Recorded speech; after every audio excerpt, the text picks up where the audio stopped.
felt it.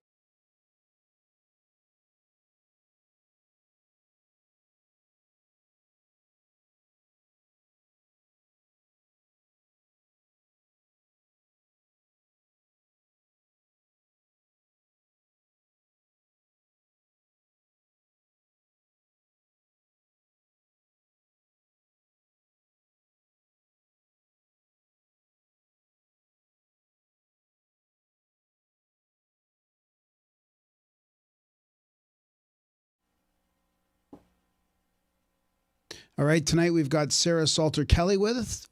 She's a writer and a healer. Her book is Trauma as Medicine, a DIY book for healing trauma and transforming your life. She's a fellow Canadian. Welcome to the show. Thanks for coming on. Thank you for having me. I'm excited to be here with you guys this evening. Yeah, me too. And I love how how local you are. A lot of your stories in the book are from just a few hours away. So it's always nice to have a guest that's somewhat local. And if you're ever around, Calgary, we'll have to have you in studio too. I would love that. And yeah, almost everything in the book happened in Alberta. I just had to move to BC to write it. Yeah, exactly. Oh, I didn't know you wrote. Did you write it in BC?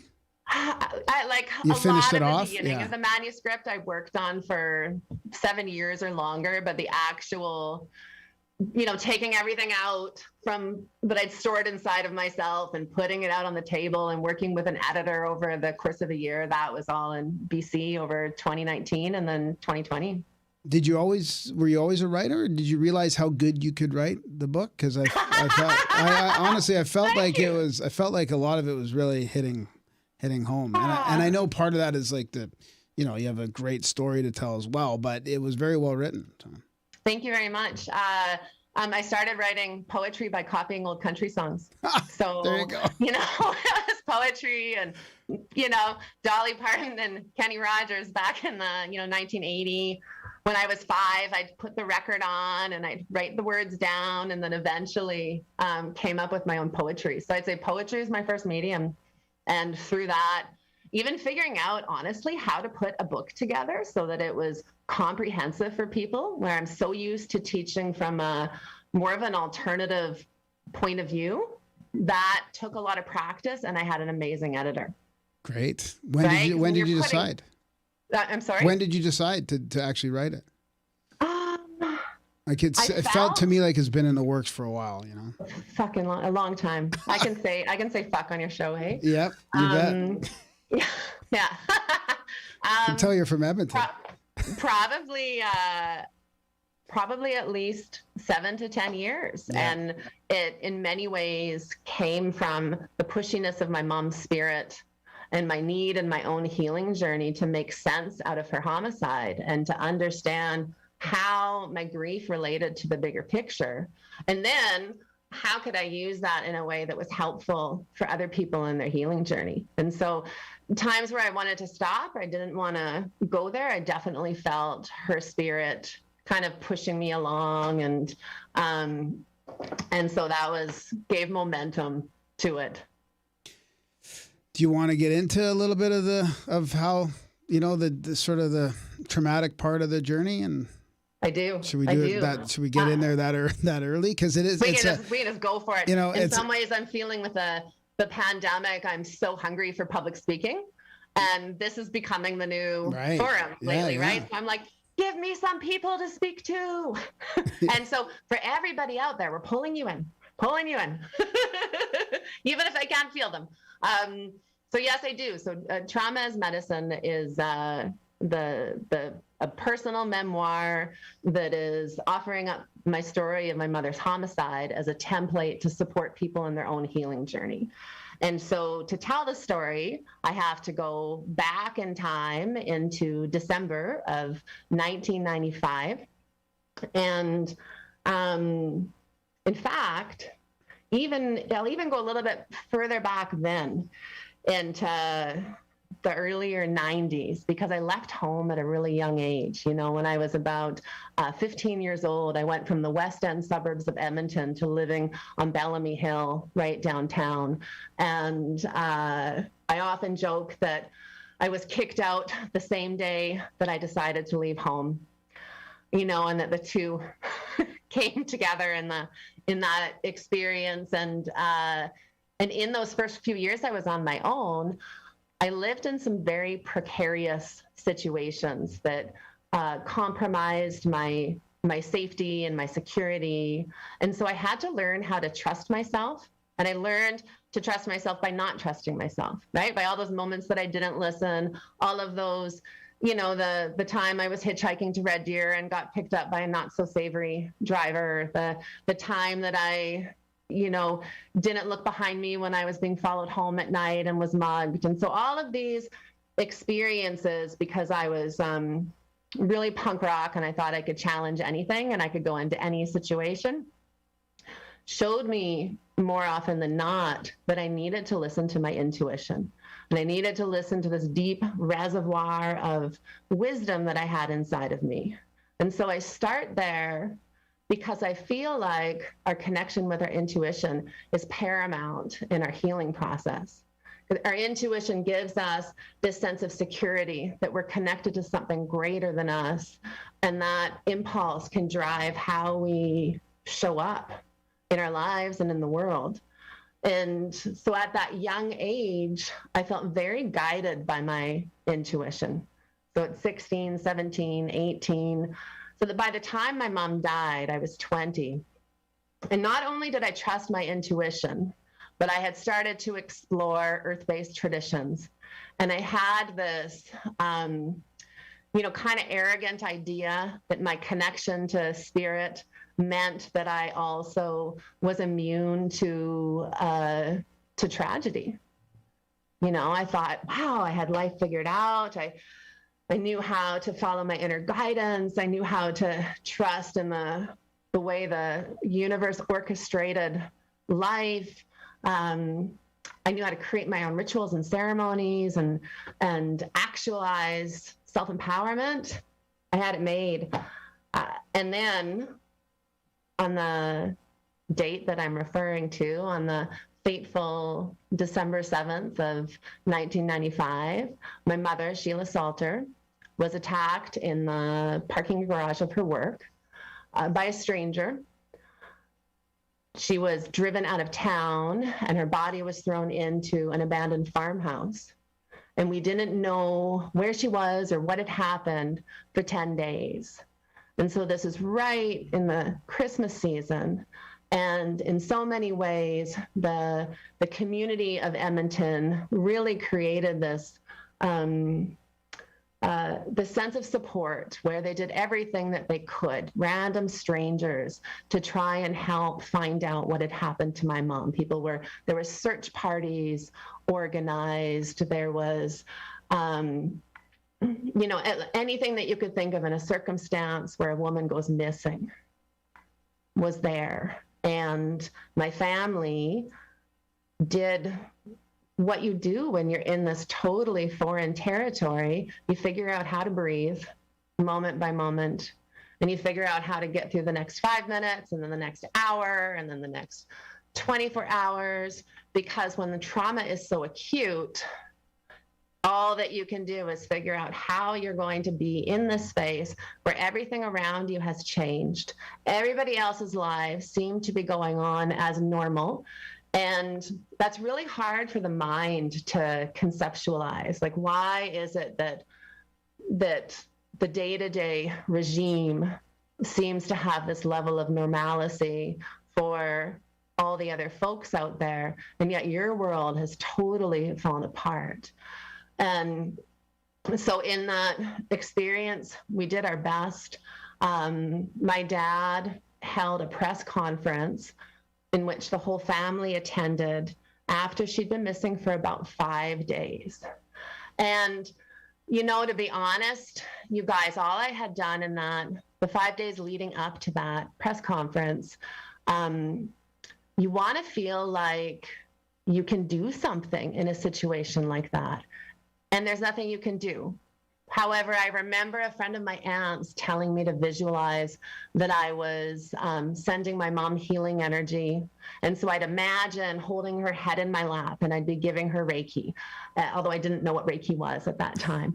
And so that's, and I would be sending her all of this loving energy. in hopes that my desired outcome of her being found safe and okay would eradicate that other potential outcome from my mind, which was that she was either being held somewhere and traumatized, or that she was inevitably dead. And so at this 5-day mark, the police had called off the search because it was like that minus 35 weather, where it had been so cold over the course of the week that nothing was functional anymore. There had been more snow, so there wasn't really any evidence to look for. Her car had been found after 24 hours with blood in the back seat. And I mean, I didn't know at the time that they'd pulled prints from it and that type of stuff. And so at the press conference, my dad had a ring of hers remade. And this was a one-of-a-kind ring. And so after we showed this ring that was remade, there was somebody who owned the International Hotel downtown in Edmonton had bought this ring off of somebody who was in the bar drinking earlier that day, that she had gone missing. And so we now had a name to put to a potential perpetrator. And so Peter Bright Eyes was the potential perpetrator. So he was arrested around the day that her body was found. And honestly, even when I was rewriting these parts of the book, I had to go through some old newspaper clippings that I have of one of my aunts. I had kept them all too at some point, but in one of my many fire ceremonies, I burned them. Like, I had to let them go. But to reference the events with clarity, because you lose some of that clarity just in going through that process. And so that is the more of the details around her homicide. What we found out in time is that she was attacked in the garage, she was raped, and he drove her out of town and threw her in this farmhouse. And so in those first couple years after her death, I was really simply in a place of figuring out how to live and how to be with it. As I mentioned earlier, you get through 5 minutes, you get through an hour, you get through the day. And yet you're learning how to be with it, and you're also onslaughted by media, because there was a court case. So then there was the preliminary in June of 96, and then there was a trial in March, April of 97. And in some ways, I feel blessed in the exposure to media that we had back then in contrast to now, because I've had clients who have just been devastated by some of the difficulty in losing someone to homicide and navigating the social media impact. Regardless, that it's very difficult to heal. You can't heal when it's constantly getting this onslaught, or these stories that sometimes aren't even correct about your loved one in the newspaper. And so by the time the court came around, I think I had this sense that maybe somehow it would be over. Like maybe you get a verdict, maybe that means closure, And I remember having this sense that when I looked at him in the courtroom, that it didn't look like he was in his body, didn't look like he was there. And I thought a little bit of some of the information that I had read in the news about his upbringing and his history, which definitely had been filled with trauma and being in and out of institutions. He'd only been out of jail for about 6 days before he murdered my mom. And so part of me was trying to grasp, how could our system that had already obviously failed this guy and failed my mom, how could this offer up some sort of sense of reparation of harm done in a way that's, going to be preventative for other people to lose their loved ones in such heinous or horrendous ways?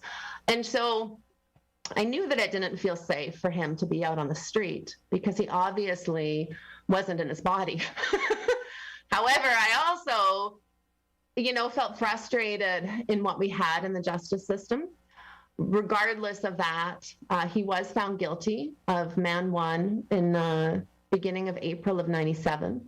And then a few weeks later, when he went to the Edmonton Remand Center, I believe it was, he committed suicide. And so at the end of that, I didn't have a sense of closure. I mean, I was grateful that the media portion of what we had gone through was over.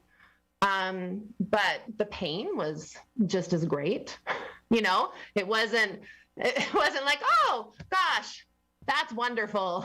I can move on with my life. And one of the things about grief is that we don't have a relationship with it in our culture that typically encourages us to draw it in and feel it and experience it. You know, grief makes us uncomfortable, and it makes those around us uncomfortable. So we tend to have the mindset of, like, let's just move on. Like, let's, put the past in the past. And I didn't find that was possible for me. And so basically I spent the next, until this book has been released, in some ways, allowing myself to be with the process of my mom's homicide, and then be curious in many ways of why this experience came into my life, what it meant, and could it teach me to be a better human being?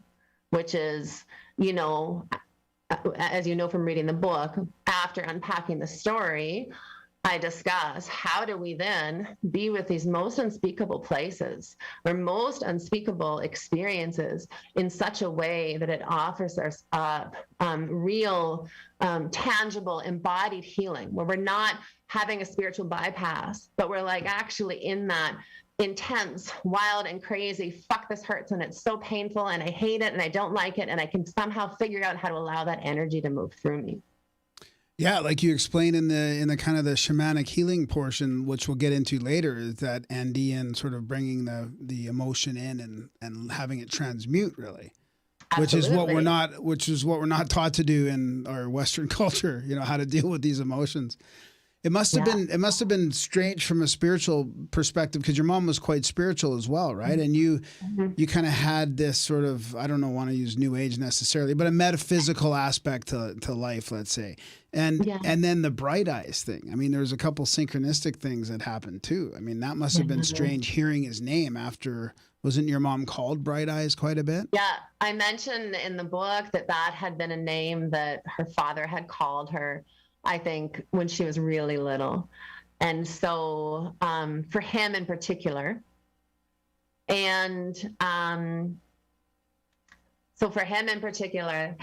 there was many other synchronicities as we, moved into the experience of grief. And I'm saying we, however, in this particular circumstance, I need to say for myself, as I moved into it and got curious about them. I think everyone in my family had their own experience that led them in a way into their own hearts.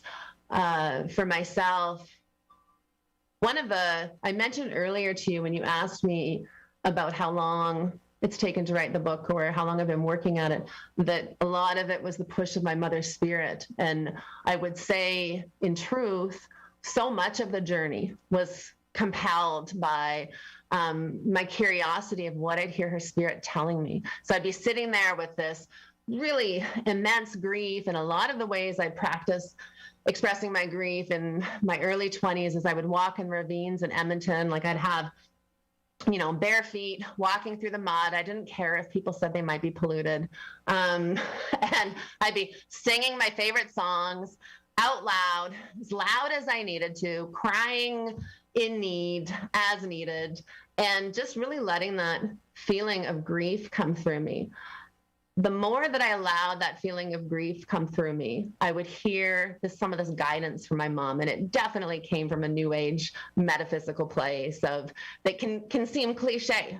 Everything happens for a reason. There's no accidents. We choose everything. It's like the Louise Hay Shakti Gawain table talk of the mid 80s was literally like at my kitchen table. And she was a coach. And so she'd be sharing stuff with me from the time I can remember. I remember being about 8 and she was telling me Louise Hay's story about healing herself from cervical cancer.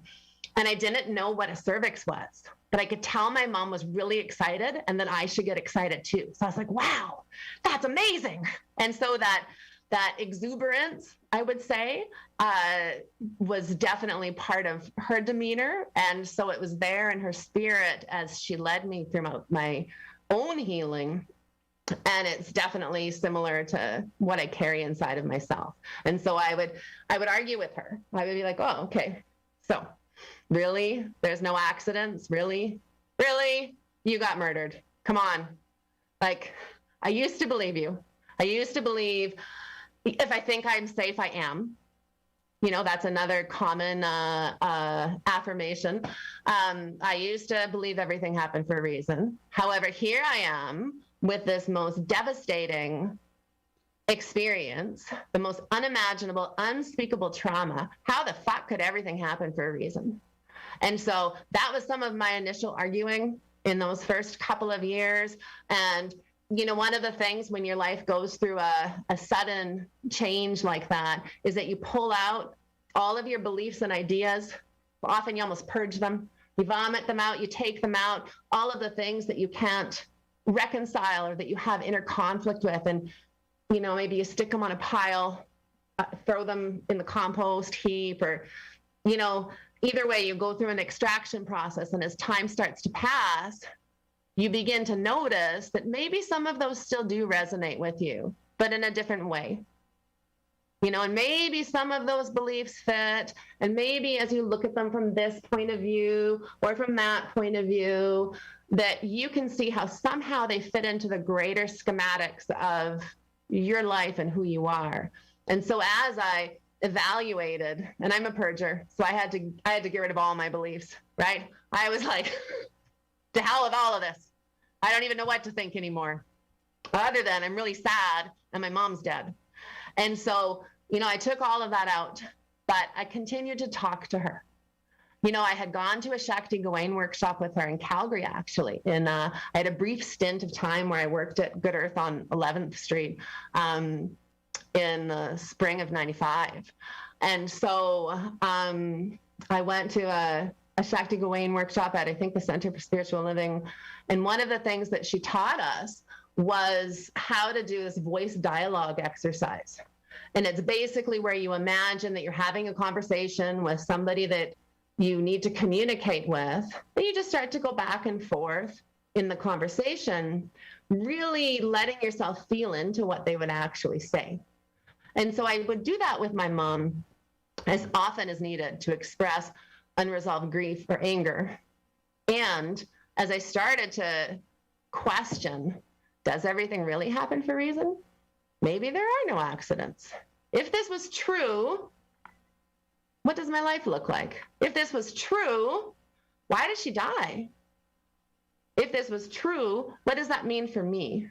If this was true, is there more to life than the personal experiences of trauma that I'm going through right now?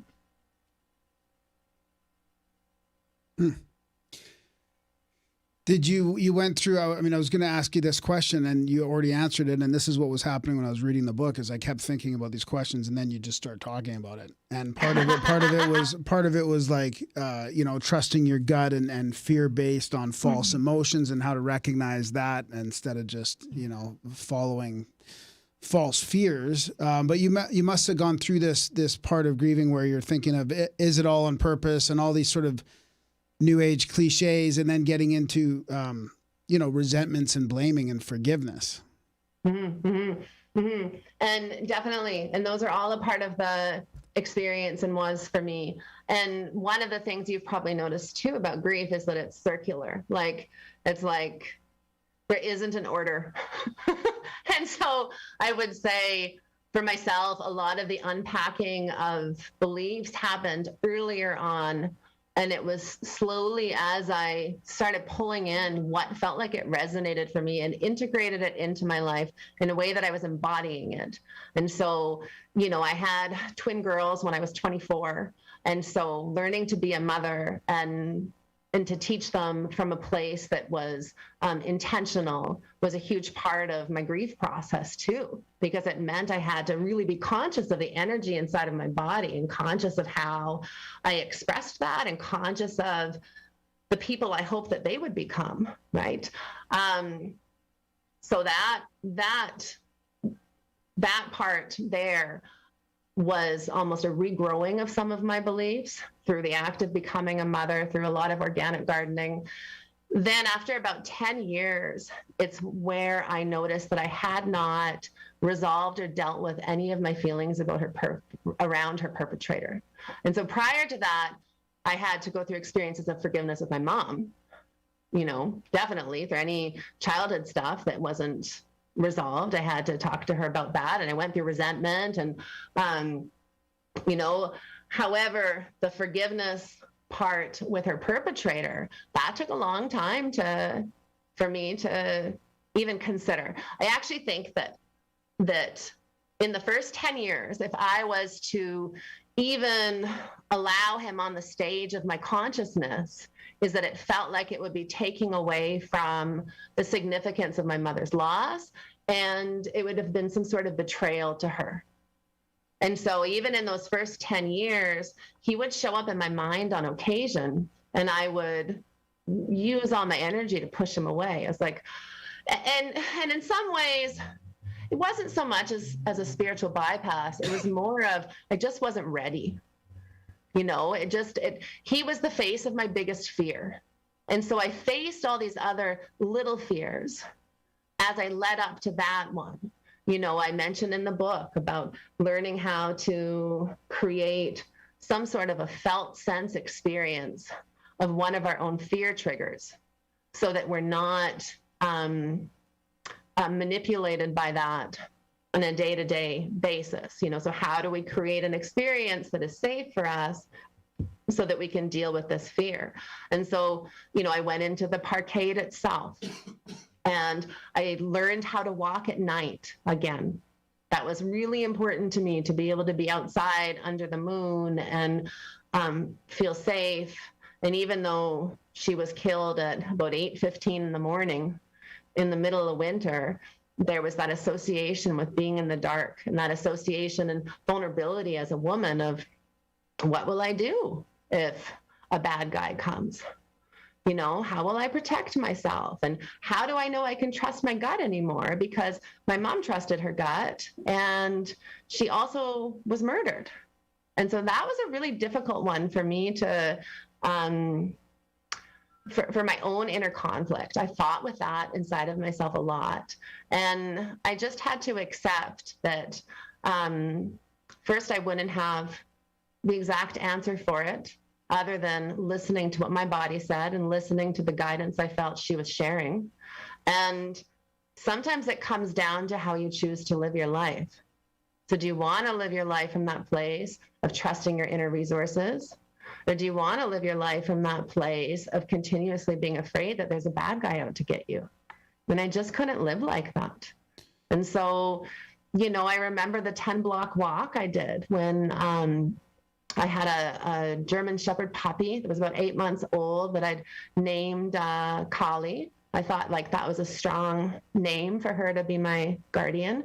And, I was literally had my back against buildings, and I'd peek around the corner before I went out into an open area when I was on this busy street, because I happened to move only about 10 blocks from where she had been killed. Yeah. And so each of those bits of facing fear were paramount before I could face him. How much of this sort of shamanic work were you doing during this whole process? It seems to me like it's always been there for you since a long time ago, and it's sort of evolved and is still evolving to this time. It's definitely a life journey. At that time, I wouldn't have called it shamanic. Mostly I didn't know a lot about shamanism, or I didn't think I did. Like, would you call it shamanic now? Yeah. Okay. I'm much more comfortable with calling it shamanic now. I think shamanism is the only word that we really have that helps to explain it, unless we're going to go into a really lengthy explanation about animism and pantheism and polytheism and earth-based traditions. And so sometimes I feel that using the word that is the best translation for whatever it is we're directing our awareness towards. But back then, I didn't have internet, right? I didn't have, if you wanted to learn about something, you went to the library. And so I had been studying earth-based traditions, mostly in the form of Wicca, from the time I was about 15, 16. So, and particularly Starhawk's tradition, which teaches direct revelation. She teaches you to learn how to have your own relationship with spirit in such a way that you can trust your inner resources, you can communicate with your own guides, and you can use your understanding from your deep listening to help you to actualize whatever it is that you're intending. And then it also had a very deep practice of reverence for the sacred and learning how to form relationship with the cycles of the sun through the equinoxes and the solstices, as well as the cycles of the moon. So I had been having my own regular full moon, new moon ceremonies or solstices, Sabbaths for many years by the time that I'm speaking of, which is almost 10 years after my mom died. And so each of those things I feel like were paramount in giving some sort of instruction that you can trust yourself, and that actually if we shut up and just listen, the earth and the medicine that's here has a lot to say to us, and that we can be guided in such a profound way when we let go of our need to maybe to understand or to know what it's going to look like or to have control. And so when we listen without attachment to the outcome, aside from help me heal, where I don't know what to do with this, answers come. But when we're in that place of, I'm not doing this and I'm only doing it like this and it needs to look this way, and we're dictating this long list, it's a lot harder for us to get vulnerable enough to hear whatever's coming forth. Do you have any advice, especially for men, on how to do that? How to quiet down and listen? No, it's because it's harder to feel. To come in here. Yeah, it's harder to feel and to recognize that. Yeah, I think. Yeah.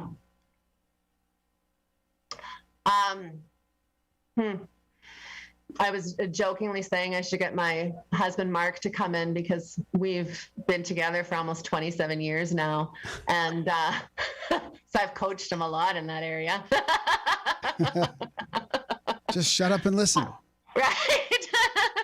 I think for all of us as humans, though, it's still that process of recognizing that we are not the mind. And so as soon as we can recognize that the mind is not who we are, and start to feel our bodies and start to feel what's around us, it changes our whole point of view.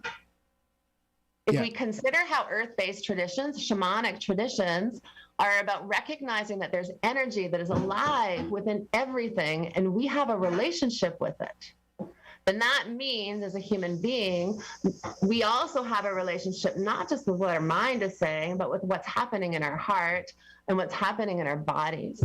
So I think it's a big process of learning not to put the head, the mind, as number one over those other needs that we have, and allowing feeling to be something that is actually important, simply from taking time to be curious. I use one of the exercises in the book as an example that is teaching someone how to understand and experience their energy body, where you're basically learning how to see yourself from a three-dimensional point of view as an orb of light, and simply to sense, what does the space around your body feel like up to about 1.5 feet? And to sense it from the front, the back, the side, above, below. And if you slow that process down with your breath and really allow yourself to scan, from head to toe and notice what you're feeling, you're slowly rewiring your own circuitry And this is me using shamanic terms because I'm not a doctor in any shape or form, and nor have I gone to university to accredit my knowing that we're rewiring our circuitry. However, it sure feels like, I can speak about feeling, and it sure feels like we're rewiring our circuitry when we start to allow ourselves to be informed by the intelligence that's even in the air around us, simply by observing and being curious. So the mind will want to define it and say, oh, well, I feel that because of that box I lifted up the other day and my right shoulder's out. But if we breathe into it and just notice it and go a little bit deeper without needing to define what it is, that's a really great practice for men and women alike in tuning into feeling. What about the other one you have in your book as well, where you bring all the emotion into your body, feel it like love, and then you can switch it over to, that's the one that really reminds me of the spiritual alchemy about transmuting that energy in your center, or, you know, if you sit with it, it'll transmute it on its own. Like you learned in the Andean technique, where it's just like, it'll happen. It might take years or days or hours or minutes, but if you sit with it, it'll transmute eventually. Yeah. And that's what's so exciting. You know, and that's one of the things that maybe compelled me to go to Peru so many times, is that I went there to work with indigenous healers, the Caro, that live in the high Andes on 8 occasions, as well as into the Amazon to work with ayahuasca.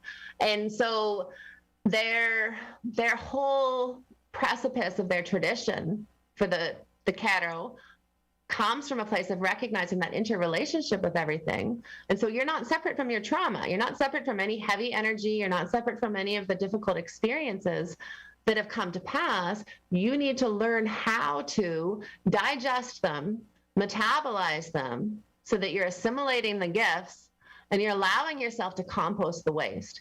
So letting go of the shit that no longer serves you, quite literally, and being with whatever you're holding in your belly for long enough that you can process it. When you bring intention to it too, like when you're really directing your awareness in there, and even setting aside, you know, maybe a half an hour each day if there is a prominent issue, and simply doing your self-inquiry, noticing, feeling, sensing, what else do I still need to digest about this particular issue? What else could this be connected to? You know, and bringing forth, as you mentioned in that exercise, some of the healing, loving energy of the universe to support you when you don't know what the next step or the next piece is. How do they bring in the spirit animals and all that? We just had a guest on our other show that was talking about Andean shamanism, and he was just trained in the lineage of I don't remember the guy's name, but it was in the energy healing. The energy healing. So it wasn't the ayahuasca part, it was the energy healing part. But he also mentioned the spirit animals and the sort of jaguar and those types of things. Mm-hmm. Yeah, in the so to speak specifically with what I learned from the folks I worked with in the Caro, knowing that every indigenous culture across the Andes would have a different way of seeing this, much like, you know, I have worked in many spaces with the Cree in Alberta, and I'm conscious that there's many different Cree nations, and every different Cree nation is going to have a different relationship with animal archetypes because it's based on relationship. And so for the particular folks that I have worked with that come from the sacred Apu woman leper, which is really high up, the village of Chimachampana, close to 17,000 feet, actually. You can barely breathe when you're up there. Like it's almost like you have to move in real slow motion because of the altitude. And it's just beautiful. So they also have a relationship with the jaguar, but for them it's called the puma, or typically the puma, as well as the condor and the serpent, Sachamama. So one of the beautiful things in Andean shamanism, and one of the reasons why I think that it's making such a really strong, having such strong growth in the West, is because of how they have the connection with their three main archetypes, such as the serpent representing the lower world or the underworld, the jaguar, the puma representing the middle world, so the world in which we live each day, and then the condor representing the upper world. So it helps to give us a real symbolic understanding of how to navigate the different energies that I think as humans, we just know are a part of day-to-day life, but often in Western culture, we've lost connection with it.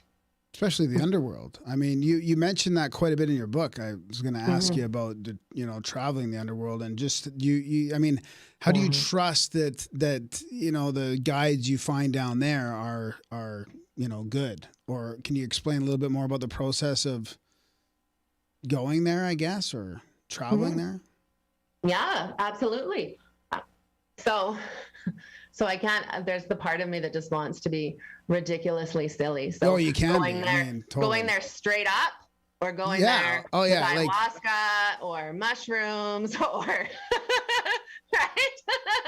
If we're going there straight up, it takes a little bit more practice over time, right? One of the beautiful things about plant medicine is that it can help us to have a felt sense experience.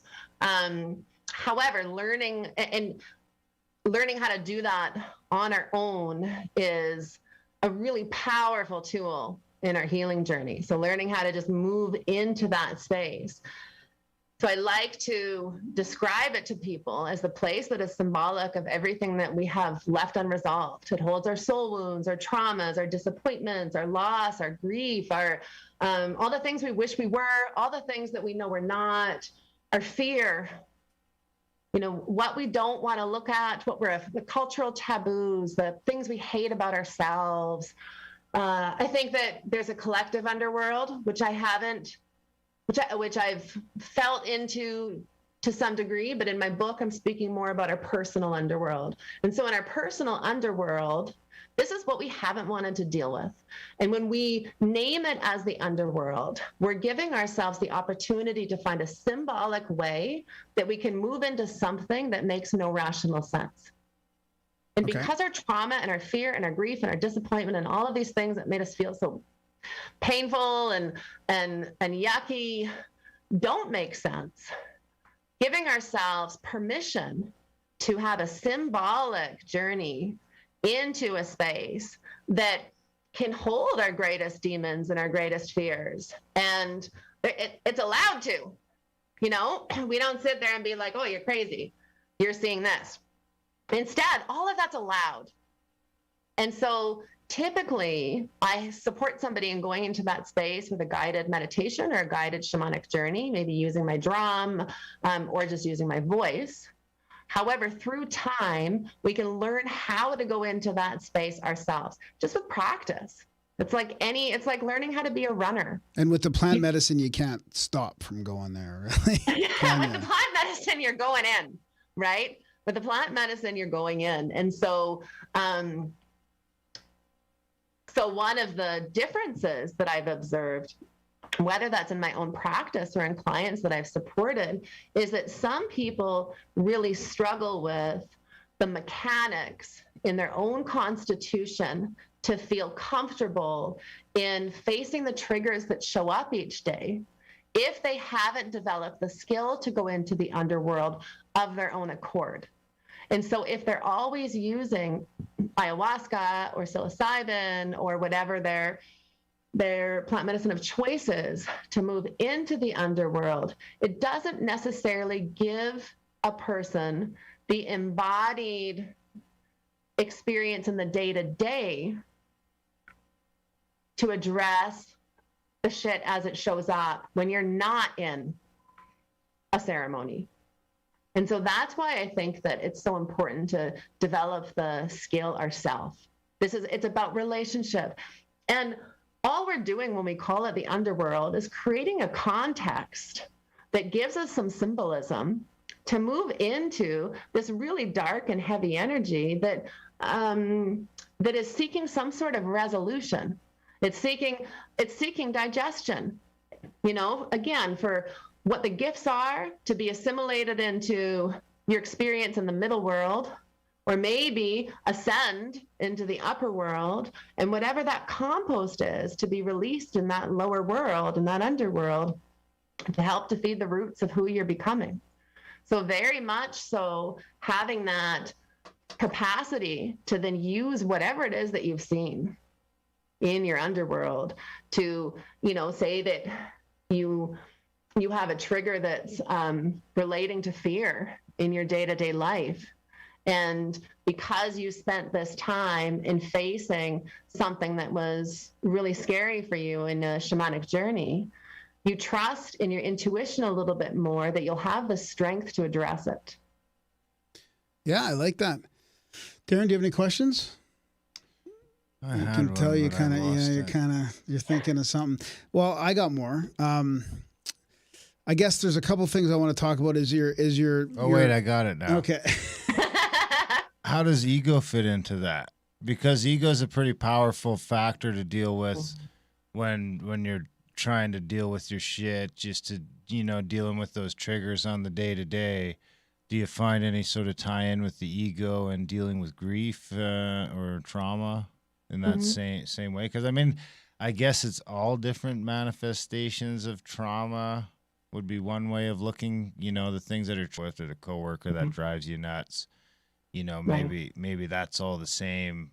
Is that all the same sort of thing? Because in my personal experience, it's like not taking yourself too seriously is kind of that, you got to sort of detach yourself from the situations. But now that I think about it, I've dealt with a lot of fucking grief over the last decade too. And I wonder if that doesn't tie into some of it, but I guess there might be a question there somewhere. Well, thinking about what you said about how does ego tie in. So maybe I'll start there and see if it's a fit for what you were asking.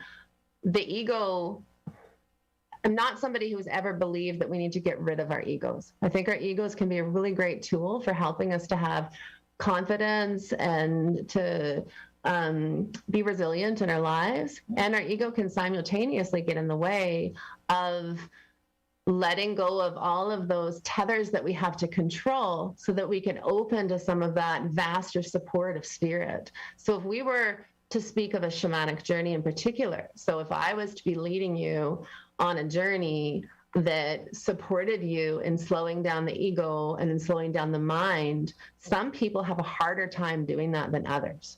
One of the things that's really helpful is the use of a drum. And I know that there's actual science around that to do with the beta waves and the waves. But what happens for me if there's information that I don't need to hold on to, I don't. So I can't tell you exactly why. But that whole sound, right? And so when that sound is there and you're able to let go enough to just follow that sound, you think about, if you're at a outdoor festival, not like folk festival, but I'm thinking Astro Harvest. And there's that, right? I've taught there a few times, and you've got that sound going, then you can start to sync yourself, let's say. Let's say you're syncing your vibration system with that sound enough that you can allow yourself to start to visualize. And perhaps if it's being facilitated by a human such as myself, with I'm very mindful of not leading anybody into somewhere that's my idea, right? And so it will be more of, you'd have an intention of what you wanted to look at. We'd have a conversation about the underworld. And I would say, once it felt like you were relaxed enough, if there was a doorway to the underworld, what would it look like? I might offer some ideas. Some people see them as a door at the base of a tree, or like a little cavern you move into. It needs to be in such a way that it's real for you, because our egos are so conscious of authority too, and of somebody else trying to take control of our experience, or at least mine is. I know I definitely had fuck anybody else who tells me how to heal this. I'm going to do it myself. Like that was there for many years. I had to learn to let go of that and invite in support. However, the support really had to come in such a way that I still maintain my sovereignty. And so if we have that feeling that somebody's not trying to take control of us, that helps to often soften the nervous system enough that the ego is like, okay, we'll see, maybe I'll give this a whirl, so that you can go into your felt sense. What we're wanting is to feel. We don't have the answer for what will happen on the other side of feeling. We just want to feel. That makes sense, Darren. So in that sense, the ego death is more of a reboot than anything else. Maybe it's like, because that's what, when I think of the plant medicines, that seems to be what's happening there. I mean, for lack of a better word. I mean, when our DMT experiences or breakthrough psilocybin experiences, there's this profound feeling of loss that's sort of replaced by, I mean, in my experience, it's almost like an upgrade or I don't know. I mean, it's weird because with the DMT experiences, you don't even know what the fuck happened. But, for the next 3 months, you're like integrating this new substructure, reality framework inside, and you don't even know why or how. Or, I mean, I still have words that I've heard in my experiences that I don't even remember how to, like you'll never forget, but I can't tell you what the fuck they said at the same time. But I would still attribute those experiences as to being some of the most profound in my life for reasons I can't understand. I wonder if the ayahuasca ceremony is a little more drawn out, and if you could maybe put into context what's maybe happening there. And it's just like, because the DMT is really DMT, just like fucking pow. Yeah. Okay. And as of yet, I've only experienced ayahuasca in the Amazon in traditional ceremony. And so the traditional ceremony is typically about 7-8 hours long in the evening. And so what's happening is that you have an indigenous healer, an ayahuasquero, if it's a male, an ayahuasquera, if it's a female, who is singing songs called icaros that are specifically songs that the sentient beings of the plants themselves gave to them to use to gather up certain healing energy to support the people who are going through the ayahuasca ceremony. And so the songs that are being used can open you up to these really great heights, but they can also pull in energy that seems to connect you very viscerally to what you haven't dealt with. And that's what you end up purging. Sounds a little more healing than the instant upgrade from smoking it. Well, maybe that's all happening in the background still, because I mean, I'm not ruling out the shaman. I mean, the shaman's doing a ton of stuff, but the medicines themselves are there for a reason. They got that power for a reason. I think that you can. I mean, how many people inadvertently stumble into a life-changing psilocybin, LSD, or DMT experience? They think they're going out for a party, and the next thing you know, they're fucking questioning everything. Yeah, I totally agree with you. Like LSD and psilocybin were a huge part of my experimentation at 16 and 17 and 18. And definitely, I had this epiphany experience at 16 of connecting with all of the universe when I was coming down from my first acid trip. And I couldn't believe how immense my spirit was and that it could even be inside this little body. And so I think that, because I'm a ceremonialist, there was a time period where I had, where I was righteous and I knew everything. Once upon a time, I had all the answers. And when I had all the answers, I really thought that the best way or the way to work with ayahuasca or plant medicine is in ceremony. And yet for me to even make that statement, I'd be denying the experiences that I had myself that were most definitely not in ceremony. And so I do believe that there is an upgrade, to use your words, to our system through those experiences that are rewiring or realigning us with some of the harmonics of the universe in ways that we can't conceptualize. The beauty of an intentional ceremony is that we just get to explore it differently. And we have a different type of support. And maybe because of that support is that we're calling in even a vaster amount of collective powers to be present. And someone holding space for you. And you have somebody holding space. So the difference between somebody holding space and doing it yourself is you're also being witnessed.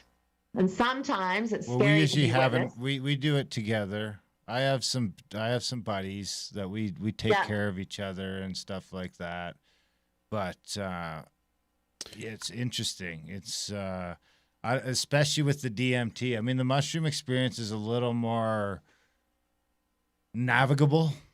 And it sounds like the ayahuasca experience is a little more navigable, because even when you're like peaking hard on mushrooms, you can sort of still picture yourself as a state of self.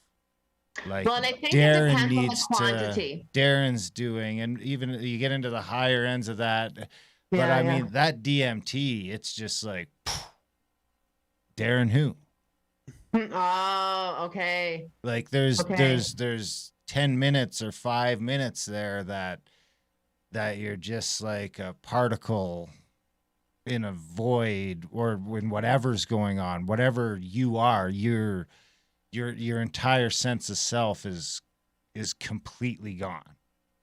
So for the first bit of the experience, you're trying to figure out what the fuck's going on, because I mean, it's like dying. I mean, the DMT experience to me, in a lot of ways, it's got its stuff, you know, where there was an entity and there's this crazy psychedelic experience, but more than anything, it was like, it felt like dying. It was like a form of death that you get to return from.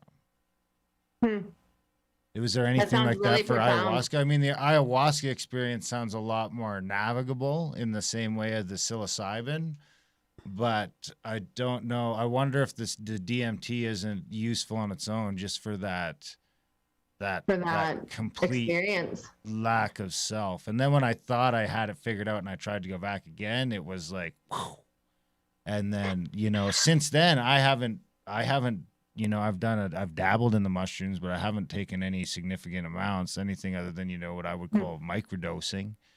And it's been well over a year going in on 2, and I have like no fucking aspirations of, I know I'll do it again, but I'm not quite there yet. And I mean, that whole experience has me tepid about the ayahuasca experience, because I don't know if I want to, you know, 8 hours there is super intimidating. Right. It's long. To answer your question about how that might relate to DMT, and because I haven't done DMT, I can't speak to that side. What I would say with ayahuasca is it depends on the amount. Like, I did have an experience the first time I went to the Amazon where I felt like I needed more than whatever the medicine man had given me, right? And you he's put that like, in your book. yeah. And he was pretty sure. He's like, you know, Sarita, no necesito más. And I'm like, yes, I do need more. Yes. And so I got to go through that experience of that is maybe a little bit more like what you're describing, where I felt totally paralyzed and incapacitated. And I think for myself, I didn't need it to be that hard. You know, in hindsight, that and the same is true of any of my practice with any plant medicine, that I don't want to obliterate my mind to the point of what might be called an ego death, or it doesn't, but I want more gentleness. Well, I feel like you could get more done, because I mean, like, honestly, I'm just in there, and there's no navigability. Like, it's we're past paralyzed on the couch. We're like, my eyes don't work. There's no concept of, like, it's just like you're a sphere floating in this realm of, and then you slowly sort of come back into it. But I don't know if I ooh, it's But different. what I'm curious about is what happens for you after that feels like the alchemical formula that you bring from that experience into your day-to-day life. When I That's think what the about it, weird you've thing changed is. quite a bit since then, really. Yeah. There's so many variables though that it'd be hard to pin anything down. But I mean, I do feel like it's changed my outlook. There was a on lightness to everything. him. Like I remember him describing like a lightness or like a sense of bliss throughout the day, or there's some sort of like you were able to That's take never things really less. gone away. Yeah. You know, it's just never gone away. It's just it was a life-changing couple of experiences over the course of 2 months or whatever it was that still to this day I can't tell you what the fuck happened. Yeah. Which makes me wonder if it isn't that, you know, kind of that what the plant wants to take you to, but we've, of course, humans have figured out a way to like Extract it down to its purest possible form so that we can smoke it instead of doing the way the ancients or the shamans want us to do. And it sounds like there's been huge value in your experience. Oh yeah, I like Right? At the end of the day, like that's what matters is that if this has changed your life. Yeah, and I that's really facilitated important. other people too. Like my buddy John, when he did it for the first time, you could like that dude looked different a week later. And it wasn't just me and Jason that noticed it. Like I went by because it was like sort of a semi-work relationship. And I went by the trailer there like a week later and his coworkers were like, fucking dude looks like a different dude. And you know what it was? I was able to put my finger on later is it was like less wrinkles in his face.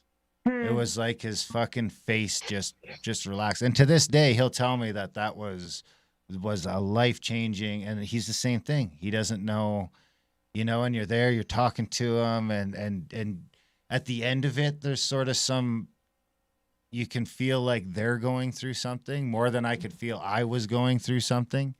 But yeah, like people that didn't even know about the experience were like, dude looks different. And like when he went home that day, I was like, dude looks different. Like, I don't know what the fuck happened. And we had talked about it enough. And that's what I think we figured it was, is that his face actually just lost like fucking 10 years of wrinkles, 10 years of fucking stress or contorted muscles or just like stiff upper lip in it or turn in another cheek or whatever. All these little things that have been storing up in your face were just like gone. It's true though. I'm gonna get a text about that. What's coming to me as you're speaking is that in some way it's like a spiritual makeover in a way though. Like I believe these plants have consciousness, that it doesn't matter what form you're taking them in, that somehow it's a connection to this consciousness that is aligning you more and more with your true nature. From my very first experience with ayahuasca, I had a better understanding of what I even needed in my body as far as what herbs to take, what food to eat, what practices to have. There's something that just happens through an experience with, and there's. I was and eating DMT. better too. Now that you mention it, my diet has strayed since that experience. For a while there, I was like eating good. I was exercising. Remember, I got up to like 10,000 push-ups. And then I took 2 weeks off for Christmas and fucking never looked back.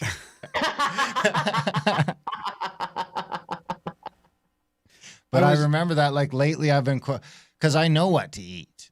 Yeah. Like not everything, but I know what I should be eating for the most part. Whether or not I can stick to that is a different thing. But for like 6 months after that, or at least 3 months after that, I was like on my game for diet. Oh, you were better. Our body better after knows. that. Yeah. It's like you're so connected to spirit that putting something into your body that doesn't have the right energy for your system gets rejected automatically. I was just talking on another podcast about my experiences with LSD and mushrooms, because you were mentioning back when you were a teenager. I mean, I haven't done it in many, many, many, many years, but I really wish I had the reverence back then. But now that I heard you talking about it, and I bet you it did change me in a certain ways. Like, but I was always partying too much to actually get anything meaningful out of it. I mean, I think looking back, I probably did. I mean, I know things did happen, but I just, I missed that opportunity. I don't think I did. You know, the first mushroom trip I ever think I got anything meaningful out of was probably the one in like Joey's basement. Right. When that was a podcast. When it was a podcast. But it was still much more reverence than usual. Yeah, It's just a little bit of reverence. Just a little bit. Like, hey, we're gonna do some mushrooms to broadcast it, or however we fucking however we convinced ourselves it was a good idea. But to share the experience with everyone. So I think that gave it a bit of reverence. And then when you go into it with actual intention, it's a whole new thing. And in my defense, when Jay and I do DMT, it's very much, I mean, we know it's not a good time. Like the whole time going up to it, I'm like, sweaty palms, like, fuck, it's today's the day. And then it's like when you're driving over there, it's like, fuck. And then even when it's almost your turn, there's nothing fun about it. There's no part of it that's like, fuck yeah, I cannot wait to get this done. It's like, very tepid the whole time, right up till you're doing it. And then it's like, okay, here we go. But it's not like, but we go into it kind of knowing, we've got some crystals out and there's some nice music playing, but we're going into it for growth or for, I mean, maybe personal growth is definitely one of the things. And there's also just a psychonautic aspect to it of like, learning what the fuck is curiosity. going on here? Yeah. There's something about those ones like DMT, psilocybin, and ayahuasca that seem more, the like lab ones to me don't do it so much as the DMT one's crazy because it's like this shit is being produced by your body. I know. Yeah, but LSD is just a chemical. When you break it all down, it's just it's been manufactured, but it's still just chemicals. Just like It was like I think they were trying to make fake psilocybin, weren't they? I don't know what they were doing. I think so. Actually, in Calgary, I think isn't there a place that is considering that's wanting to use it for clinical use? Mushrooms are about to go fucking buck wild. I know. What I get really curious they're going to eclipse weed. Like people with weed's cool because it's got the whole recreational side, which is great. I mean, I smoke a ton of weed. I'm not bashing weed, but and I do think there's a ton of medicinal value to my weed smoking.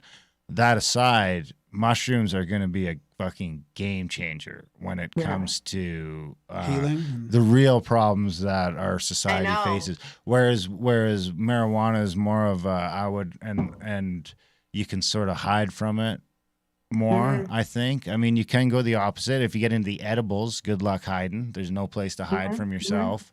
But you can sort of. I did for years. I was guilty of smoking weed to get away from things.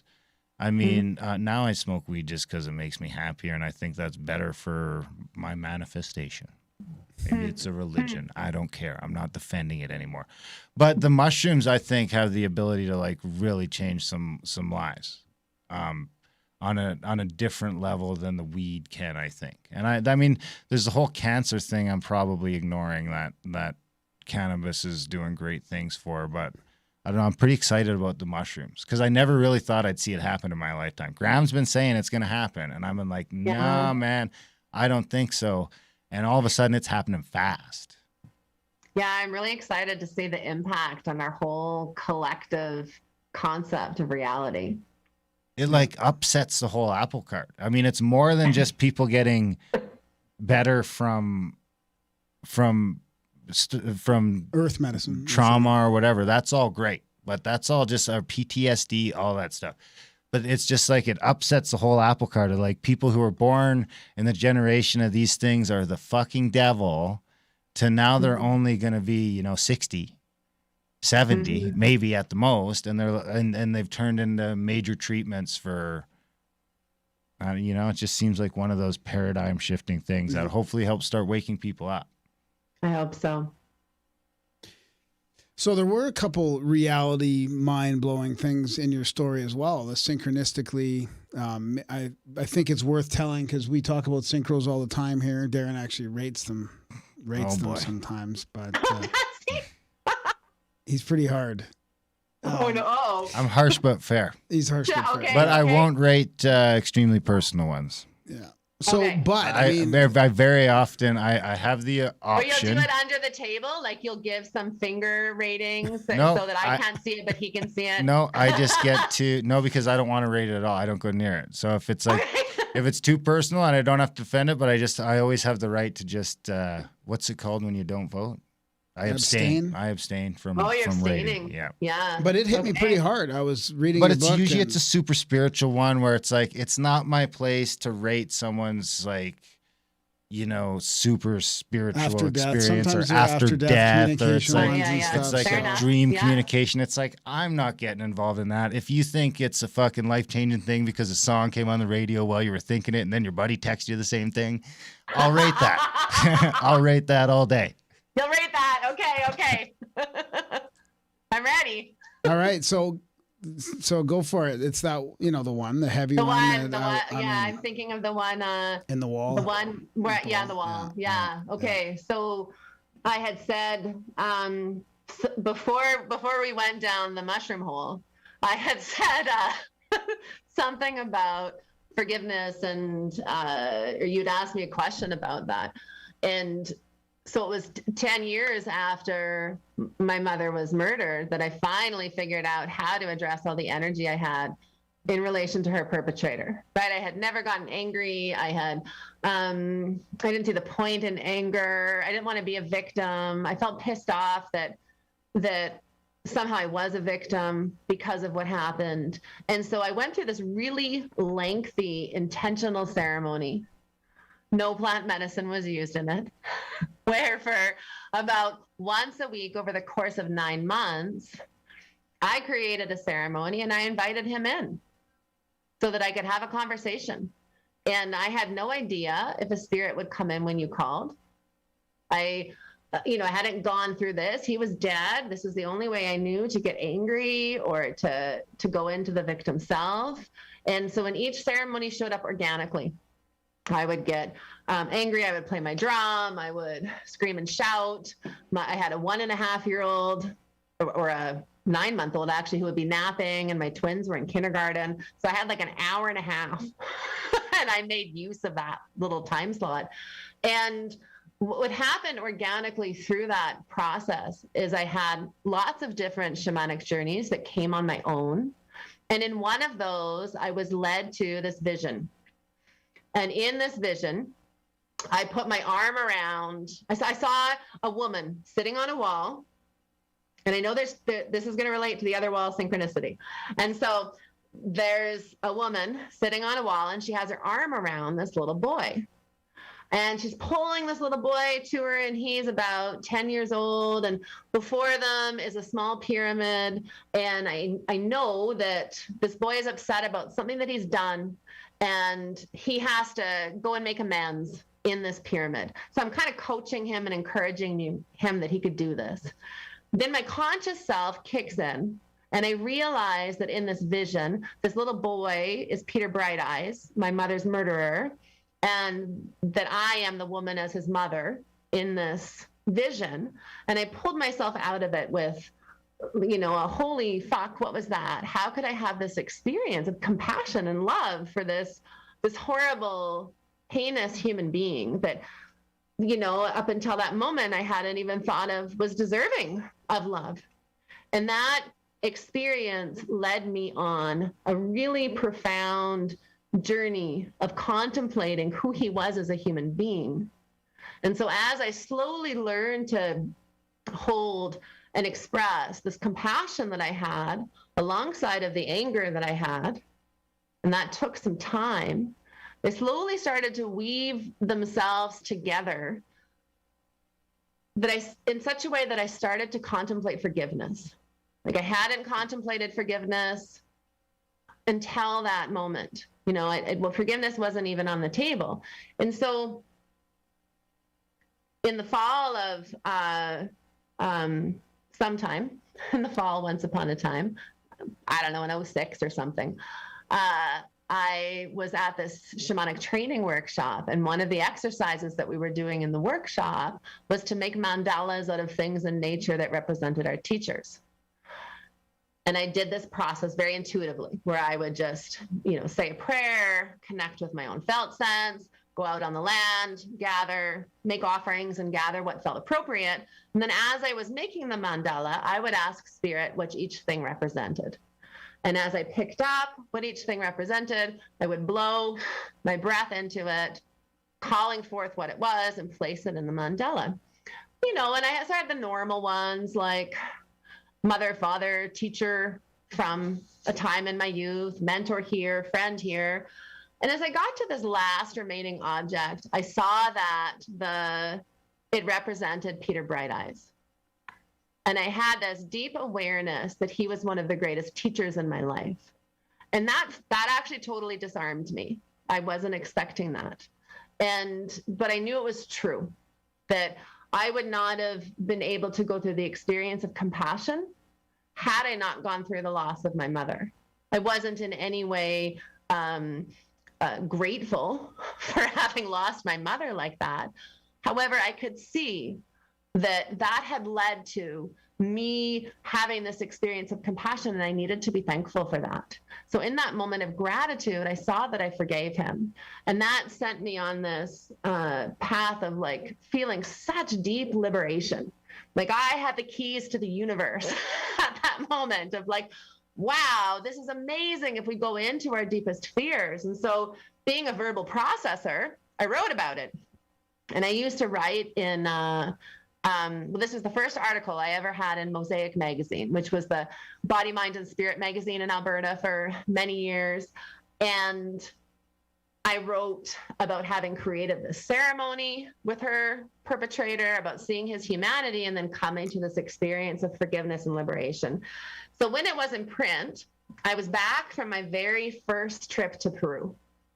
And I went to go and pick up the magazines, and it just happened to be about 10 blocks from the parkade where she was murdered. So as soon as I picked up the magazines, I just knew I had to go to the parkade. So I drove over to the parkade, I'm holding the magazine, I'm talking to my mom, I'm talking to spirit. I'm like, okay, now what? And I hear this voice to tear out the article, to roll it up like a scroll, tie it with some hair from my head, put a rock in it, and stick it in the wall. Now, the parkade was made of cinder blocks. The wall of the parkade on the main level was made of cinder blocks. And of course, initially I'm like, really? Tie it with hair from my head? That's kind of creepy. And yet the voice was very clear. Yes, absolutely. Tie it with hair from your head. And so I did. And so I said my own prayers, and I just connected with her and gave thanks and placed it in the wall just as my own giveaway. Then about 9 months later, something like that, I get this email, if you would believe it, from a woman who found the article in the wall. And she introduces herself as Amber and shares a story of how she came across this scroll, as she called it, how she hesitated about opening it because of the hair.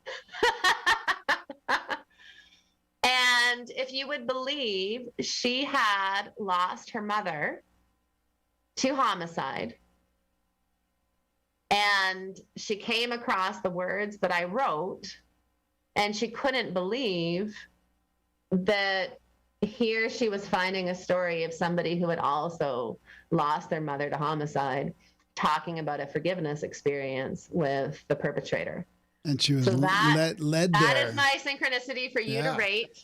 I'll add to it, because she was led there by thinking there was something on the ground that was actually like a biker hat, which she was kind of scared, or maybe not scared, but worried about that being fearing that there was bikers that had done this to her mom, I think, and that led her to the thing in the wall. Yeah, exactly. Was it bikers? I don't know if it was bikers. See, these are the silly questions he asks. All right. Well, hey, were bikers involved in her mom's death? Do you know? No, Oh. no. At the time, she thought that they were. Yeah, right. Okay. All right. Well, I have to be sure. Okay. Yeah. This isn't willy nilly. All right. No. All right. I'm going to give that a 8.7.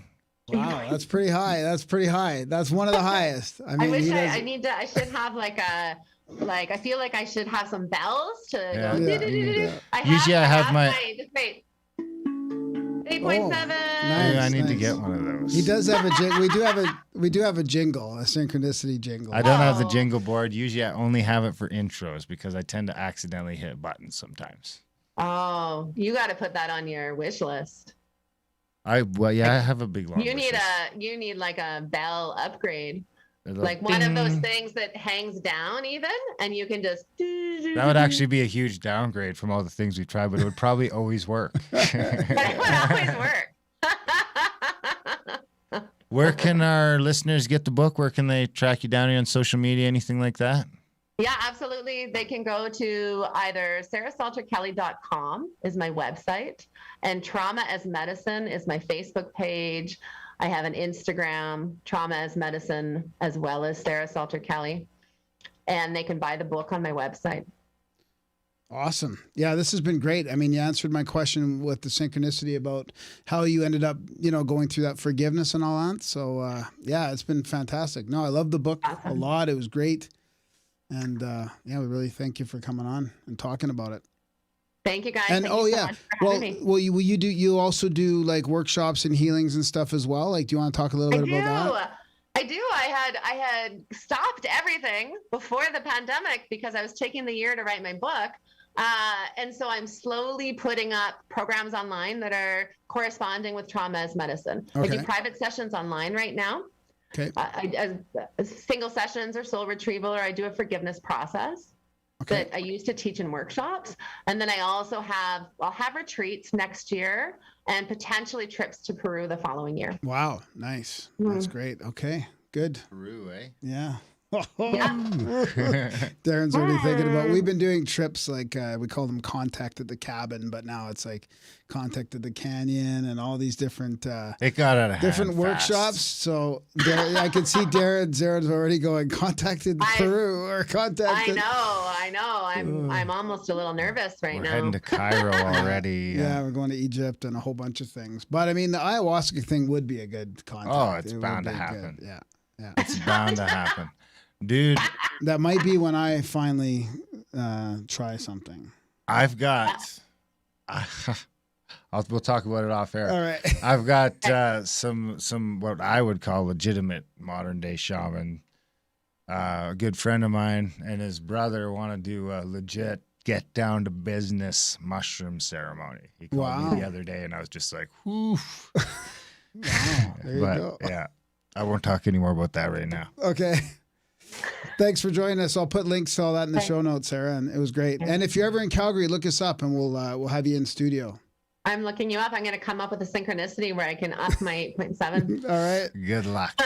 Good luck. You'll have to support the show first. Yeah,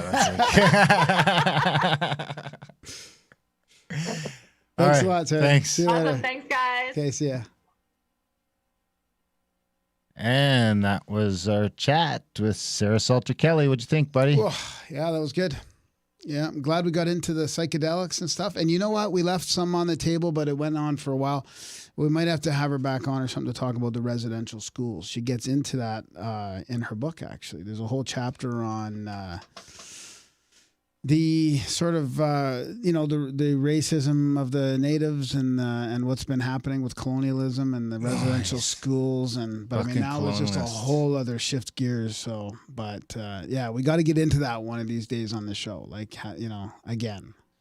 Yeah, we should do a few of those. You know that we should do a Rockfin series on it, but I don't know. It'd be hard to find enough people to talk about it. Yeah. Like do 6 episodes on residential schools. And shit, see. Yeah. With like visual aids and that might be tough. Yeah, it'd be tough. We'd have maybe to probably we'll do. maybe You can do it. Sure. This can be something you can whip together with your newfound free time.